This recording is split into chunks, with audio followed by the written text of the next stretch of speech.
USA Global TV and Radio proudly presents The Corner Bookstore, hosted by Red O'Loughlin.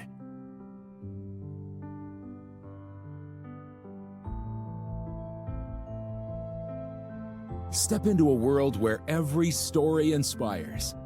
These pages come to life through the voices of authors from around the globe. Written by our global community of TV show hosts and best-selling authors, these works span genres, generations, and geographies, united by the power of storytelling. Discover your next favorite book and meet the minds behind the work.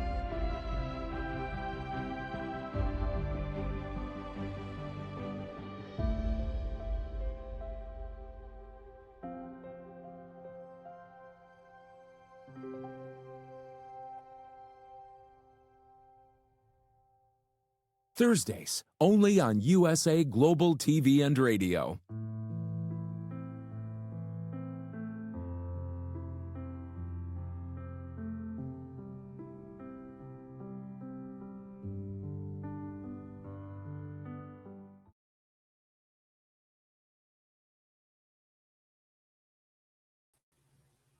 Red O'Loughlin here on the Corner Bookstore on the USA Global TV and Radio Network. Welcome. Today is the first show of three back-to-back that I do. And to get started, I noticed that at the beginning of the show, show all those different books. Well, those are books from people that have been here on our studio and been co-hosts over the time, part of our staff. So it gives you an idea how much we value books, value the author field and everything dealing with that. I research the human body at the cellular level, chemically speaking. I look for cause and effect relationships. I consider myself a bit of a translator of complexity, especially when it comes to the human body. If you treat a cause, you can generally fix a problem. If you're treating symptoms, that makes it more difficult. I have a new book coming out here very shortly, hopefully June, July, called Aging Sucks, and I'm going to have some webinars that are going to be supplementing that accordingly. But what I do is to provide information that is actionable. Take it to your doctor, talk to him about it. And so that's a little bit about me, but let's get into our guest today. Ben Lamon, very well known here in Texas, fourth generation Texan, former Texas judge, former Texas representative, I think 6 years. He is in Grimes County, just a little north of where I'm at down here in the Houston area. And Ben is coming out with a book on Scottish clans back in the 1600s, 1700s. So, Ben, please join me up here on stage. I'd love to chat with you today about that. Well, hello, Red. Good morning, and I'm glad to be here. Thank you for having me on your show. First thing I want to get to, fourth generation Texan. I mean, I ran my boss way back when I was interviewing him. He was a fifth generation Texan, and that was 30 years ago. So I'm sure there must be more, but I'm thinking to myself, okay, wow. My wife was born in Texas. My grandson was born in Texas. My great-grandson was born in Texas, but my daughter was born in California. How did that happen? Well, things happen, you just don't know. I got an invitation to Vietnam and I was on the way there, and, life is life. Yeah. But anyway, when you decided that you wanted to write a book, your background in Texas, history, business, ranching, I mean, very well developed, very broad background. Why Scottish clans? Yeah, well, it started off with my family history. My ancestors, my fifth great grandfather fought and died in the American Revolution. He immigrated from Scotland, actually from Scotland to Ireland, then to America back right before the Revolution. So that's kind of, that little story is initially what got my interest. How do you research something like that? Well, it started off with actually an inspiration from a friend of mine. Basically, I was visiting a friend of mine in 2013 who was on his deathbed, and he was dying of pancreatic cancer. And it was the last time I would visit him. And so I At the end of that meeting, he called me or in that discussion, he called my name, and I walked back to his bed. He was unconscious, and then he kind of came to. And then he told me, Ben, between the tines, and he was real alert and sat up, and I said, what? Between the tines? What do you mean, John?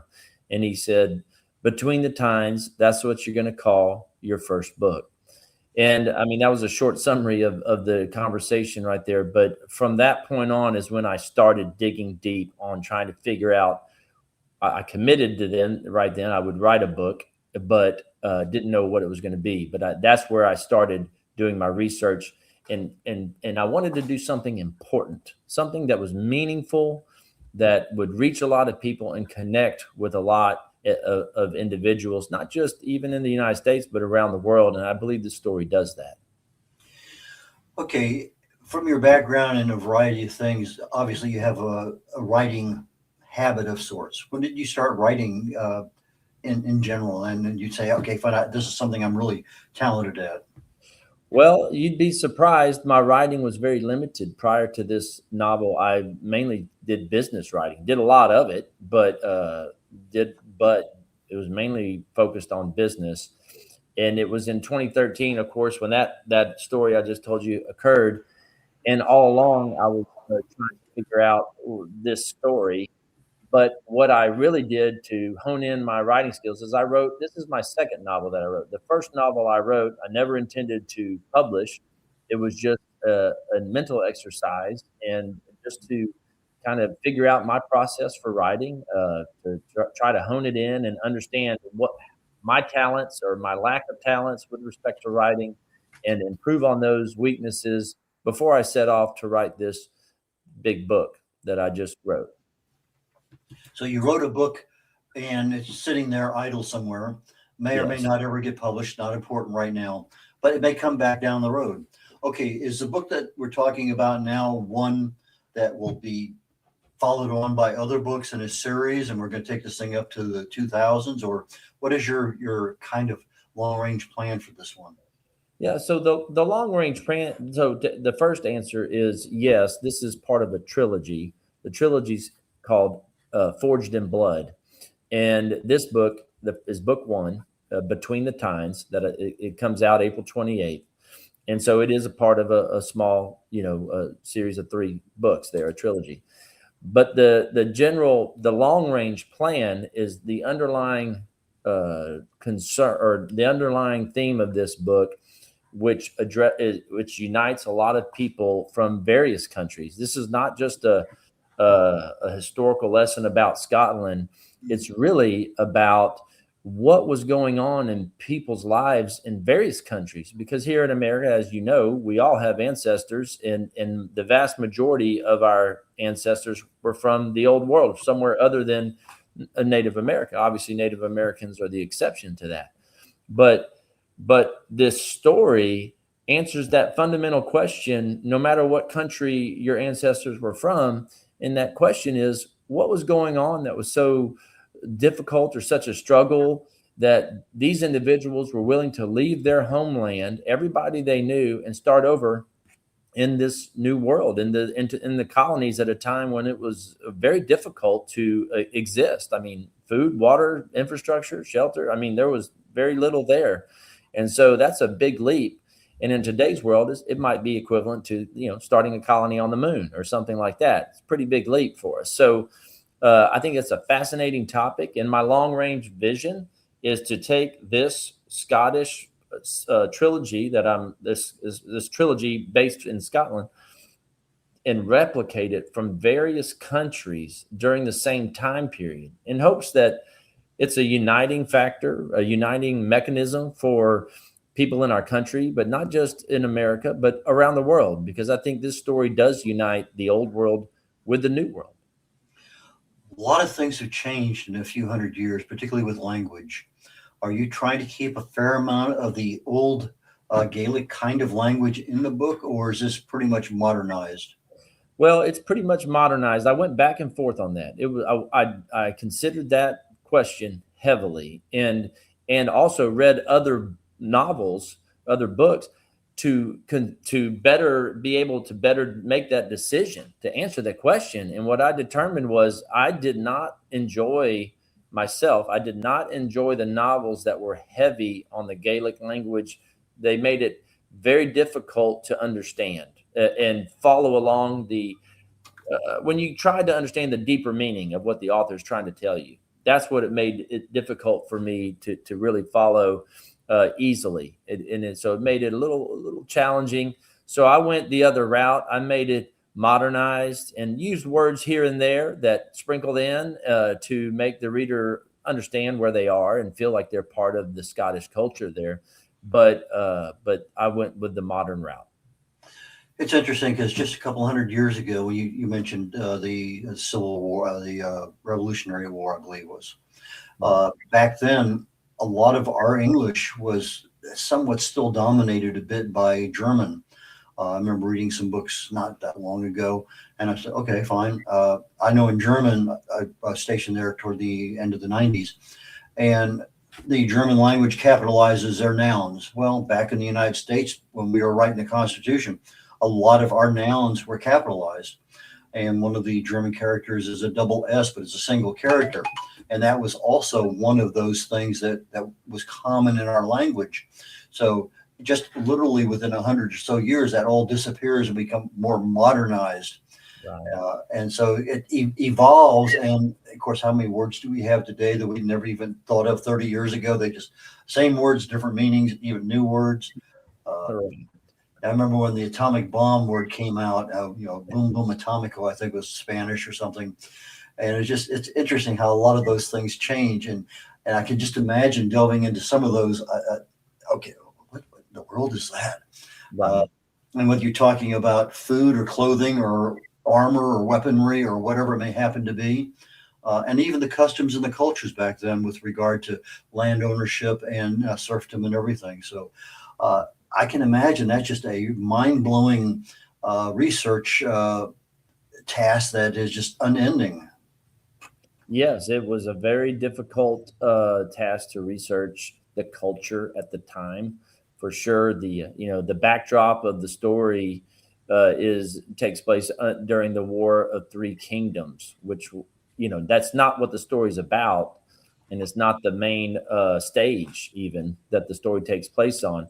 But it is the backdrop. And so understanding the complexities that went into the culture that understanding the complexities of the war with Three Kingdoms that affected the culture and the motivations for the historical events that occurred was very difficult. It began with understanding the War of Three Kingdoms, which was difficult at first to understand. It really was. You had to really dig down deep and understand how did that work. So, yes, it was quite a big project to do the historical research on.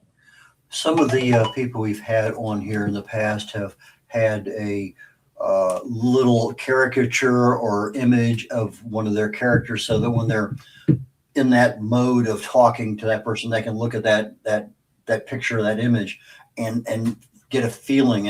And so you kind of change back and forth. Did you have any difficulty at all changing mindsets for the characters as you're having conversations? I did initially. So my process that I went through to write this novel, I wrote my first draft, and this is a full-length novel. It's 140,000 words, so it's pretty heavy lift. It's a complex story, and throughout my research and as I started to piece together the motivations and implement the themes that I wanted the readers to take away from the novel, the main questions that I wanted them to ask themselves, as I started to implement those, I realized the characters I started off with weren't a fit for the story. And so I had to rewrite it, and I had to completely change the characters' personalities. And with, as you know, as an author, when you go back and you try to change something that complex to that degree, that's a heavy lift. And I rewrote it not once but twice. And so my characters that I ended up with are very different than I started off with. And so and it was all in my attempt to get that dialogue that you're talking about right, to match the personalities with the seriousness of the underlying themes and the content of the story, but at the same time making it very entertaining to keep people engaged and interested. Okay, so they didn't have a whole lot of electricity back there and other what we consider comforts of life. And so you're in an area where you have a candle, you have other things, you have open windows, you have very bitter winters. I mean, these are all things that are there as part of not only the character development, but the plot development, the time level, the location. All of those things have to intertwine and yield, as you say, something that the reader can absorb and learn from. So as you're putting yourself back, almost 400 plus years, how do you view? I mean, obviously you can read from other books, but how do you actually put yourself in a location in Scotland or some other country and say, okay, this is what I see, this is what I feel? That's kind of a hard thing, I think, for most of us authors, to actually put the words into that feeling. Right. Well, one thing I did when I, really got interested in this story and started to do my research, I traveled to Scotland. I went there. I've been there 3 times, and I traveled the Cow Peninsula, Southwest Scotland, where all these historical events that are in my novel took place. And so all the battles are real. They all happened. I visited the except for one, I apologize, the very first one, but it was consistent with battles of the time. But the locations are all actual places. I visited many of these locations. I went to the multiple castles that take place or that are in my main play a major part in my novel. And I looked at their views. I walked around their castle grounds. I got a feel for the landscape all over Southwest Scotland, and really feel like I connected with, what did they see when they woke up? What when they looked out at the fjords of Scotland, what were they sensing? And so I tried to put myself in their shoes and take that home with me and incorporate it in my novel. That's above and beyond. Absolutely. No doubt about that. I know some things are very subtle. It's like, you open the door and you smell something. And that's a big deal, because you open the door the next day and it may be gone, may not be gone, may be there. And so there's just those little things that kind of creep in and out, especially when you're doing a lot of traveling. We're going to have a break here in about 2 minutes. So let me go ahead and get first into, how long did it actually take you to write the book? It took me a full year to write or complete my first final draft. I rewrote it, that's including the write and rewrite twice. So 1 full year there. And that's with a lot of, I was rolling up my sleeves and getting after it. That doesn't include some of the research, obviously, prior to that, but that is from when I started with my first word, writing the novel, to the final end of the project. How many editors did you employ? 3. I had, 3 official that were paid, many that were not paid. I had a developmental editor, I had a copy editor, and line editor. I had those 3 are the major roles that were played, but then I also had people that were just very talented, that kind of connected well with the story. They were talented from an editor perspective, and some of them became test readers, and so they really helped me with the finer details of honing in my story, or the character development, things like that. It's interesting. Almost every author I have come on talk about their developmental editors improve their writing skills significantly because of all the things that they didn't see when they were writing, but all of a sudden became so apparent that needed attention. And so that was a major improvement in their writing ability, was being able to really and truly work with the developmental editor. Yeah, I think that, but probably the most important ingredient is just being honest with yourself, in my opinion, because I think it's easy to say, well, I created this and I think it's wonderful.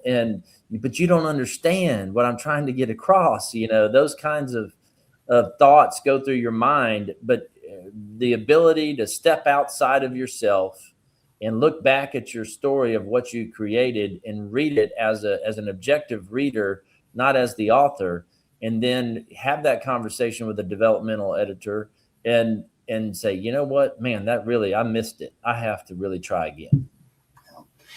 Ben, we're going to take a short break here. We'll be right back after commercial break. So stand by. All right.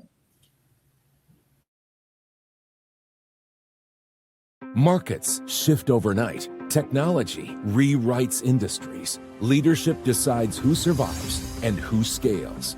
Real stories, real people, real business. Welcome to The Business Show on USA Global TV and Radio, reaching audiences in more than 60 countries and home of the YouTube Silver Creator Award for surpassing 100,000 subscribers. This is not theory. This is not recycled commentary.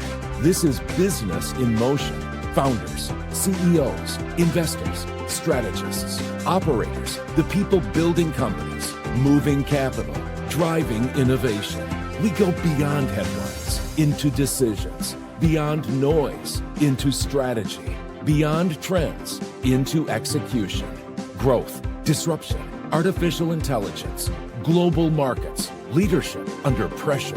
Hosted by Dr. Jacqueline Kerbeck and Al Sini, The Business Show delivers direct, unfiltered conversations with the leaders shaping the future of enterprise. If you're launching, scaling, investing, or redefining your next move, this is your front row seat. No spin, no scripts, no surface talk. Real stories, real people, real business. This is clarity in motion. This is momentum. This is The Business Show on USA Global TV and Radio. Executive producer Dr. Jacqueline Kerbeck. Original music score Yefe Tang. Videography and production Paul Garcia. All rights reserved. This video and its contents are the exclusive property of USA Global TV and Radio. Unauthorized use, duplication, or redistribution in any form are strictly prohibited.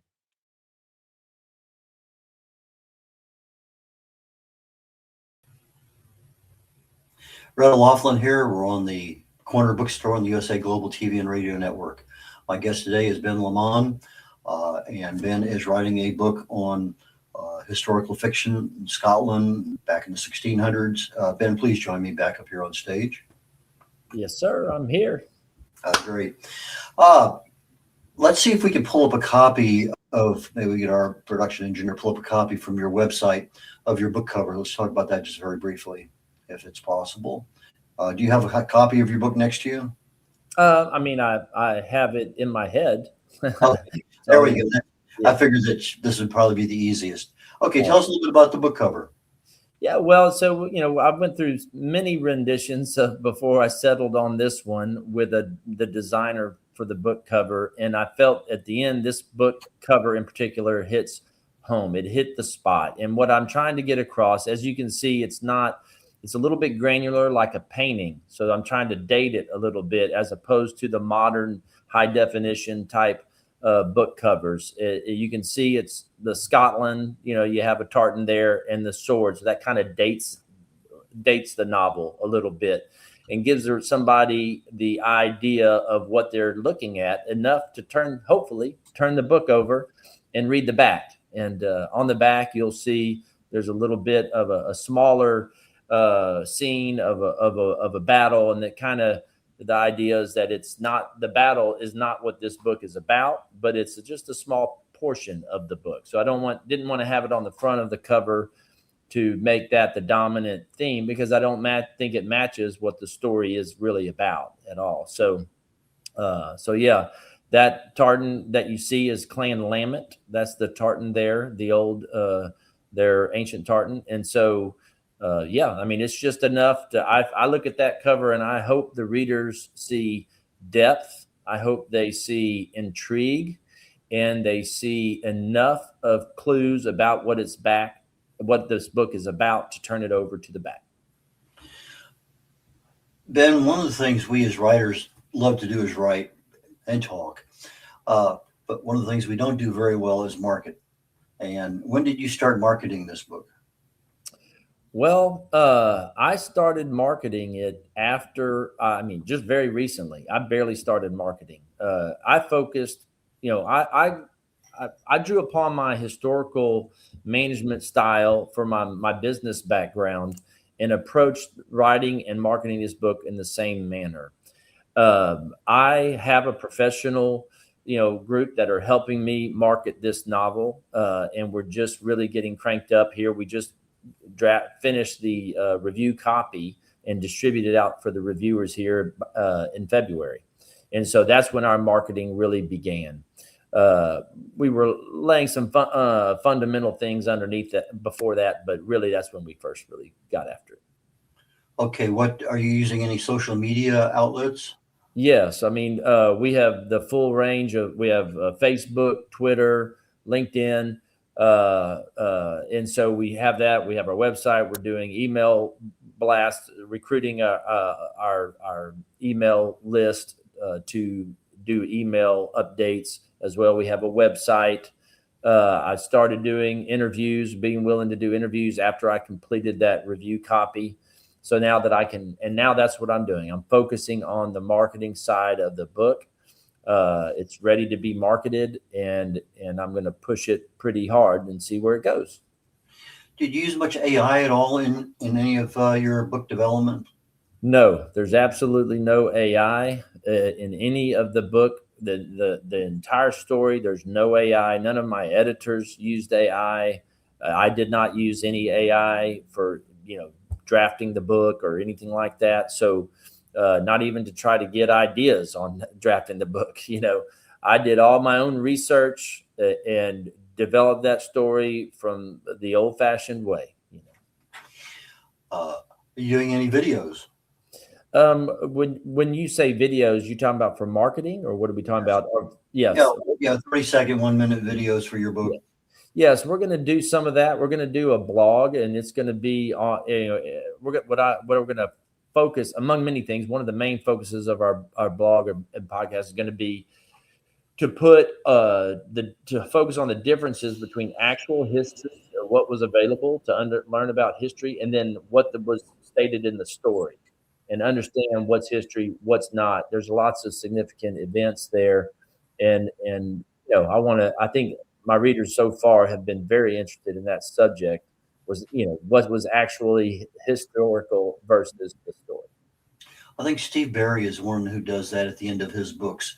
He talks about which events actually happened and which ones he created.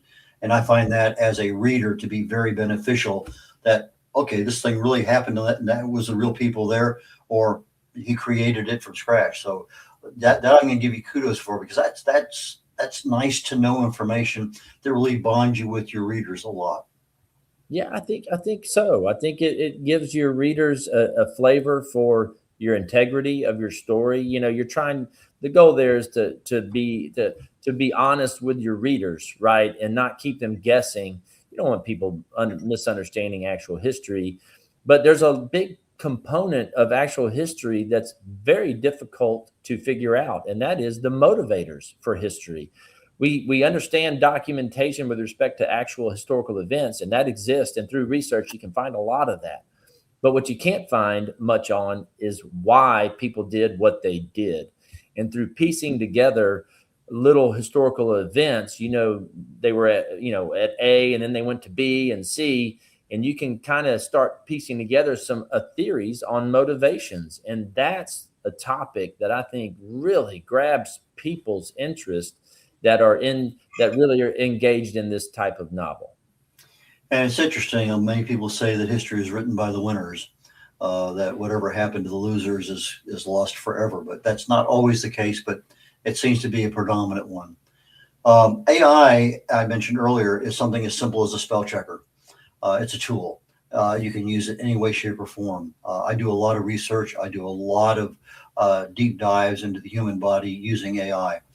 But I also found that within literally 3, 4, 5 minutes, I can create a 60-second video talking about some aspect of my book that a year ago I wouldn't even have thought possible. And so that AI tool may not necessarily be something that you're using to write your book today, but it might actually be a very valuable tool as part of your marketing campaign, because there's just so many of these little, literally you give it here's a 35-second summary of your book, and boom, the AI goes and finds all these images, and voila, you have something that's there, and you can put it out anywhere. So just something to give some thought to. Yeah, and to be clear, I'm not opposed to AI with respect to marketing. That's just business, right? That's the business side, marketing it. That is a tool, just like you mentioned. It's the creation of the story where I did not use any AI, but certainly intend to use AI moving forward on the marketing. That's going to have to happen in today's world, to compete to begin with. But I totally agree. But I do want to. You mentioned something about the history, gets written by the winners. And that's one theme within my novel here. The Clan Lament is on the side of history that gets forgotten. It's not a well-known clan. It was well established, very historical, thousands of years in Scotland and Ireland. And so but it's not one that's very well known. So part of this is giving voice to a clan that had their voice taken away. That's always important. Always, always. Any consideration to having your trilogy done in foreign languages?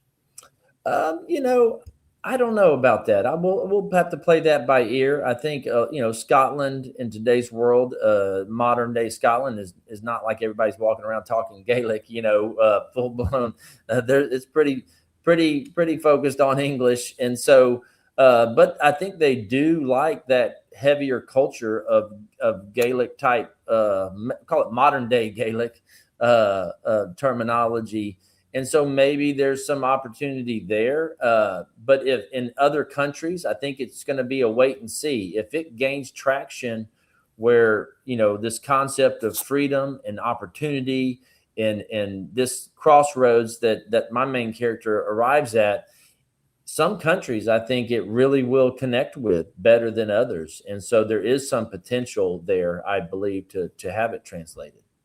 Well, I know 5 years ago, I was considering doing a couple of my books, and the cost was exorbitant. And then I've noticed here in probably last year, a company called Fiverr.com. I'm not sure if you're familiar with them or not. FIVE, like 5, RR.com. They have translators there that have done many, many books in Portuguese and Spanish and Chinese and German, whatever. And it's a strict number of words. Now, obviously, you got 140,000 words. That's kind of an expensive book to do, but still the same. If I have a book that's 5,000 words or 15 or 20, that may be something to me I can do. But it might be something, depending on how successful your books are, to say, is that even a business plan to consider? Yeah. I mean, I think I do. I'm open to it. But when you mentioned that, it made me think of like one of my favorite books, With Fire and Sword, Heinrich Sienkiewicz. It's a Polish book, bestseller for 100 years in Poland. And it had several translations into English. And I've read 2 of them. One of them I did not care for, did not connect well with the book. It was written, in Polish originally, but translated into English. And then I found Kuzniak, I think is his name, Kuzniak. And he was the translator that did it into modern day English. And oh my gosh, it's one of the best books I've ever read, in my opinion. I love it. And I've read it, the whole series 3 times in the last 25 years. And so it's a very well done. So I think you got to have the right the person that's translating it, or, it's got to be done well for it to move over there and have the same effect. Ben, you're absolutely right, because a simple word in a foreign language may not translate well into English, and vice versa.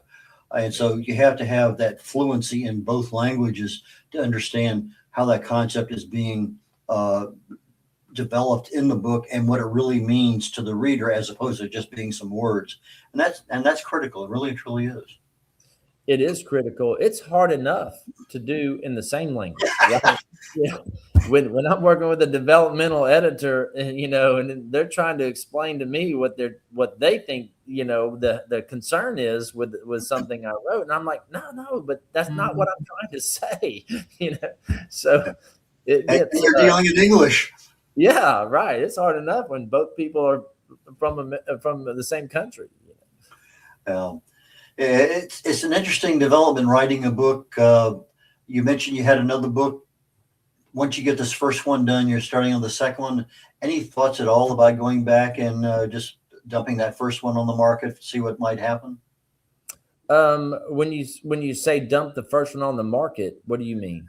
You said you had written a book earlier that was not going to. Oh, I thought you meant the first one of the trilogy. I'm sorry. No. Good. Sorry about that.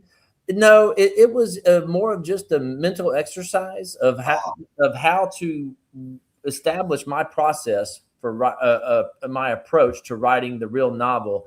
And it was a different genre. It's not one that I was extremely passionate about. It was more about the process, more of like a thriller type, action type deal, adventure story. But it was one that I had to develop a process for, and had to do a little bit of research as well, but nothing as in depth as this. So I'm shifting forward to book 2 next. Okay. So what kind of time frame are you looking at book 2 and book 3? Well, I've started book 2. I've written a couple of the first chapters just while it's real fresh on my mind, the end of book 1 and the beginning of book 2. And I really wanted to connect those two while everything is real fresh. But I've began my research, and the research takes a long time. It does take a while. And this book 2 is just as complex, and it's a lot going on in it. I'm excited to write it. But I need to develop the skeleton and identify the dots in my story, the outline that I need to connect and weave the tale. And then, obviously I need to understand, how the themes that I incorporated into book 1, how am I going to make those flow through book 2 and continue those on, because it's a trilogy. So the beginning is book 1, ends at the end of book 3. So I've got to make sure I get that right as well. And so it's going to take a little bit of time. I'd say a year and a half, 2 years. It's not going to be a 1-year project, I don't think, at this point, because I'm going to be focused a lot on marketing book 1 as well. How do people get in touch with you? How do they buy your books? And when is your book going to be released?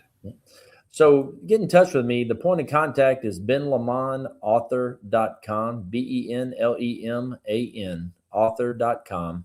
From there, you can get in contact. You can get in contact with me in whichever means makes most sense to you. Social media links are all on there, and as well as our email registration process there. You can click on the link there to pre-order the book, available on Amazon. It'll be available. It is available right now digitally, but through my website, Kindle. But it is also going to be available on paperback to pre-order, and then of course we're going to have an audio book as well once we release it on April 28th. April 28th of this year is the release date. Ben, thank you so very much for your time today. I really enjoyed our conversation. I look forward to our next one. Yes, sir. Likewise. I appreciate it very much. I enjoyed it. It was great. Thank you for your time and interest in my novel. I appreciate that. Well, and again, a 4th generation Texan, Ben Leman. Red O'Laughlin here. We're getting ready to conclude our show today on the Corner Bookstore. I'm going to go ahead and give myself a plug here toward the end. I primarily write on longevity, age-related issues, aging in general. But my next book coming out is going to delve into the hallmarks of aging, pathways of disease, the hallmarks of health. And it's called Aging Sucks. And it's going to get into what really and truly helps you not age, in other words, decelerate that process, keep you healthy, vital, and just ready to go until you're retired and just enjoying life in general. So Red O'Laughlin here, concluding the corner bookstore today. I'll be on The Wise Ones here in about 21 minutes on the USA Global TV and Radio Network. Take care, y'all. Bye now. Is it true? Is it kind? Is it necessary? In a world quick to judge, one book dares to reveal the hidden cost of silence. Discover Holy but Harmful: The Silent Sin of Judgment, How Hidden Judgments Destroy Relationships and Damage Lives by Dr. Jacqueline Kerbeck. The Amazon #1 bestseller that's transforming the way we understand ourselves and the way we see others. Pick up the companion workbook to uncover your own hidden judgments and learn how to break free from them. Available now on Amazon and at fine bookstores worldwide. USA Global TV and Radio proudly presents Tracy Cram Perkins, a dementia caregiving survivor teaching how to balance care with peace of mind. #1 resource for dementia caregivers. It's the book Dementia Home Care: How to Prepare Before, During, and After. Over 17,000 copies sold of this must-have guide. And now a testimonial from Tracy Smith. If I was to describe this book to someone who is going through a similar situation, I would underscore how important it is to have some sort of a tool or a guidebook to help you through certain stages. And there's so many, it's such an unknown topic to the average person. And to have this as a reference is essential. It's going to help you get through it personally, as well as help your loved one manage. To learn more, go to TracyCramPerkins.com. Tracy Cram Perkins is an award-winning author. She's also the host of Dementia Home Care television show. Watch it here on USA Global TV and Radio. Thank you, viewers and listeners of USA Global TV and Radio, for joining us today. We're honoured to have your time and attention as part of our global community. At USA Global TV and Radio, we believe in the power of authentic conversations, meaningful connections, and creating a world of possibilities together. Want to be part of something bigger? Join our team of elevated listeners at usaglobaltv.com, a space where your voice matters and your ability to listen transforms relationships. Stay connected with us across all our platforms for thought-provoking discussions, expert insights, and empowering stories. Subscribe to our channels at youtube.com/c/USA Global TV. Follow us on social media and explore the endless opportunities we're creating for growth, learning, and inspiration. Together, we're not just broadcasting, we're building bridges and changing lives one conversation at a time. For inquiries, contact us at info@usaglobaltv.com. Produced by Executive Producer and Director Dr. Jacqueline Kerbeck. Voiceover by Mike Porter. Creative direction by Paul Garcia. All rights reserved. Visit usaglobaltv.com to view our full terms and conditions.